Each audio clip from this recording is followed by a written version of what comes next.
yakin Pamekasan ke depan akan lebih kuat, akan lebih jaya dengan kesatuan dan persatuan yang kita rajut bersama-sama.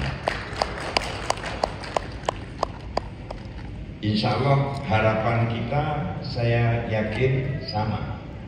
Jadi harapan kita, siapapun, terutama Pak Imam Nawawi yang berangkat dari Jawa Timur, kalau ini kokoh, kalau ini pertemuan semacam ini kuat, saya yakin Pak Imam Nawawi setuju Jawa Timur akan kokoh ke depannya. Setuju tidak Pak Imam? Alhamdulillah, setuju sambil diikuti dengan senyuman. Saya tidak tahu persis apa artinya. Bapak-bapak, ibu dan saudara-saudari sekalian yang saya hormati, alhamdulillah, oh ya mohon maaf, yang terhormat Saudara Miftahul Arifin, betul, senior AJP, dan saudara-saudara sekalian para wartawan yang hadir pada saat ini, para pimpinan asosiasi wartawan, ada PBI, apa lagi Pak?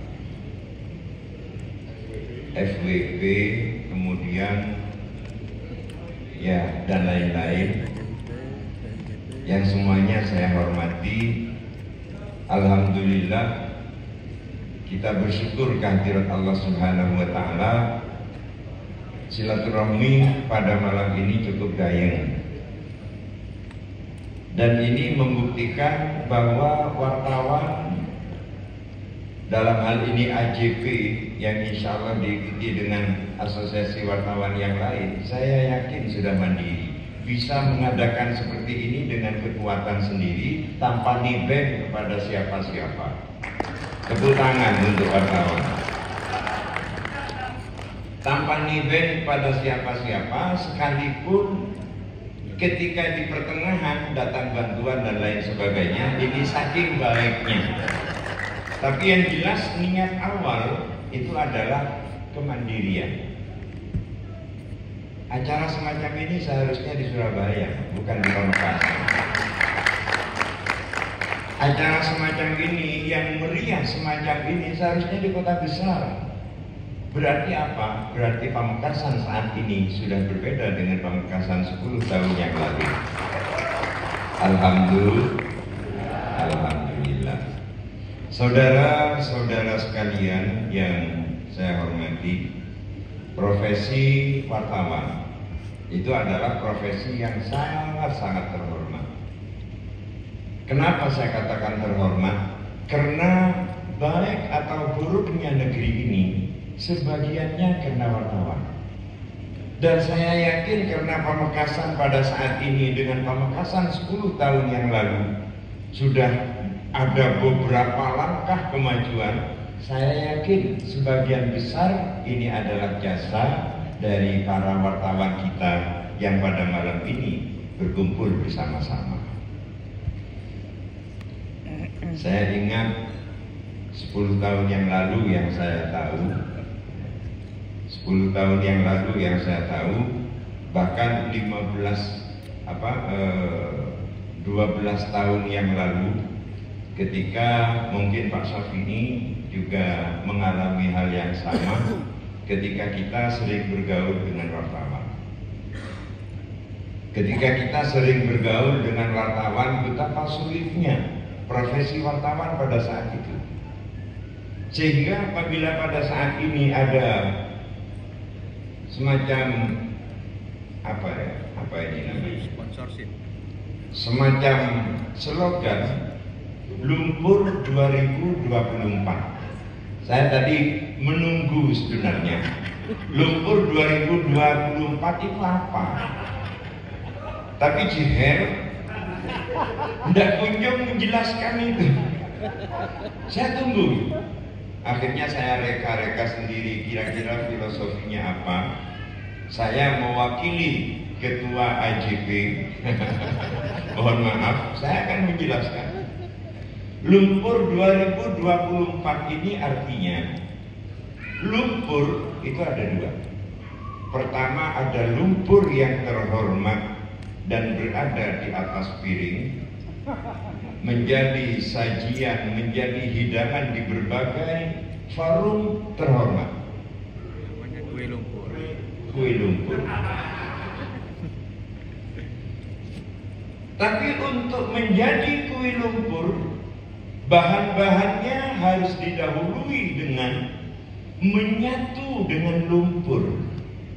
Menyatu dengan lumpur, ditanam berlumuran dengan lumpur.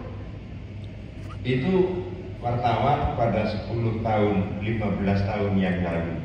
Jadi bergumul dengan lumpur, tapi karena sabar dan tetap pada konsistensi Shiratal Mustaqim, maka pada hari ini alhamdulillah 15 tahun yang bergumul dengan lumpur, belepotan dengan lumpur, alhamdulillah pada saat ini lumpurnya sudah ada di sajian, di hidangan bapak-bapak dan saudara-saudara sekalian dengan adanya kesabaran. Nah, oleh sebab itu kesabaran inilah yang harus kita tanamkan pada pribadi-pribadi kita, terutama menghadapi Pilpres yang kurang 5 hari. Yang kurang 5 hari lagi, saya dari awal ketika saya merenung pemilu pada saat ini, baik Pilpres maupun Pileg, tidak sedahsyat, tidak seramai pemilu pada waktu-waktu dulu.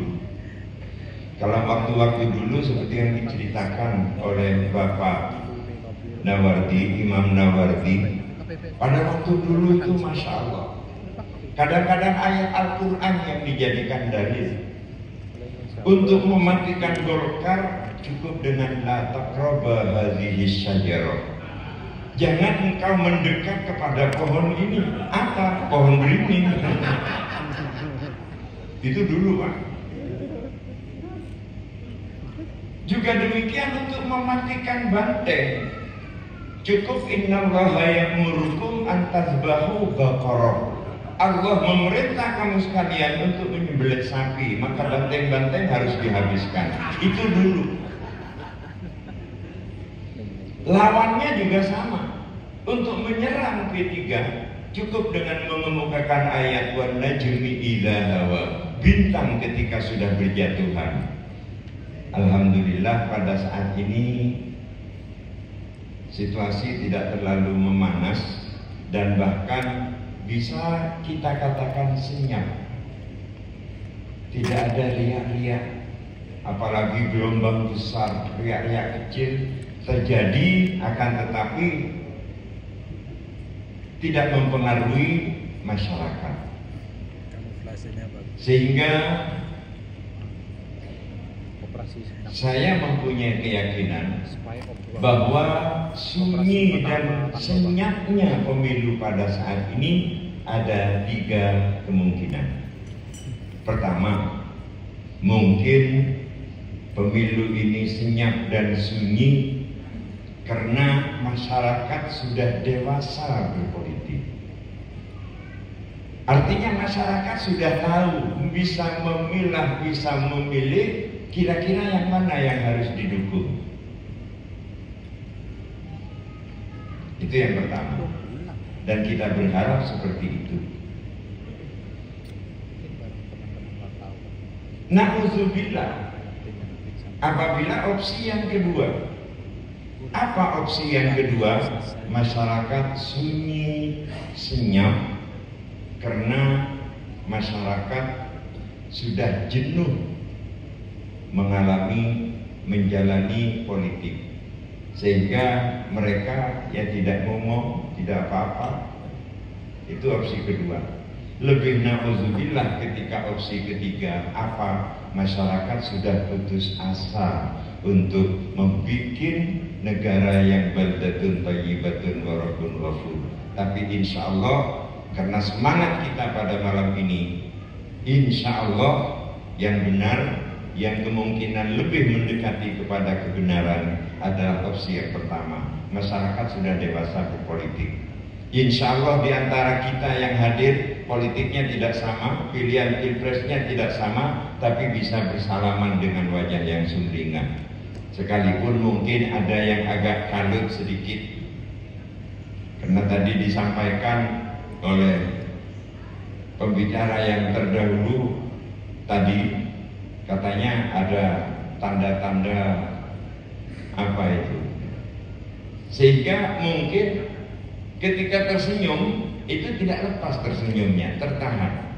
Sering saya katakan, orang yang tersenyum memaksakan diri itu bisa dilihat apa ciri-cirinya.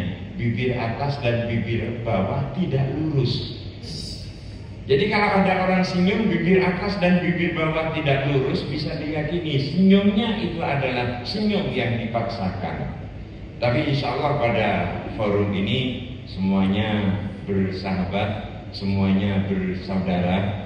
Masalah nanti tanggal 14 Februari, mari kita tuluskan niat untuk membuat pemerintahan yang adil dan makmur, membuat pemerintahan yang baik, sehingga dengan demikian bisa mengayomi seluruh lapisan masyarakat. Bapak, Ibu, dan saudara-saudara sekalian, saya kira ini yang bisa saya sampaikan. Mudah-mudahan bermanfaat, dan saya yakin bahwa saya belum sampai 5 menit, berarti saya ngirit waktu. Ini kecap ABC nomor 1, Pak. Dan saya bangga sekali karena bisa berdampingan dengan Pak Syafi'i duduknya. Jadi begitu saya keluar, saya terus. Begitu Pak Syafi'i tertinggal di belakang, saya tunggu untuk bisa berjalan bersama-sama. Dan ketika duduk dengan beliau, alhamdulillah terasa kehangatan. Saya kira ini yang bisa saya sampaikan. Sekali lagi terima kasih dan mohon maaf. Wassalamualaikum warahmatullahi wabarakatuh. Waalaikumsalam.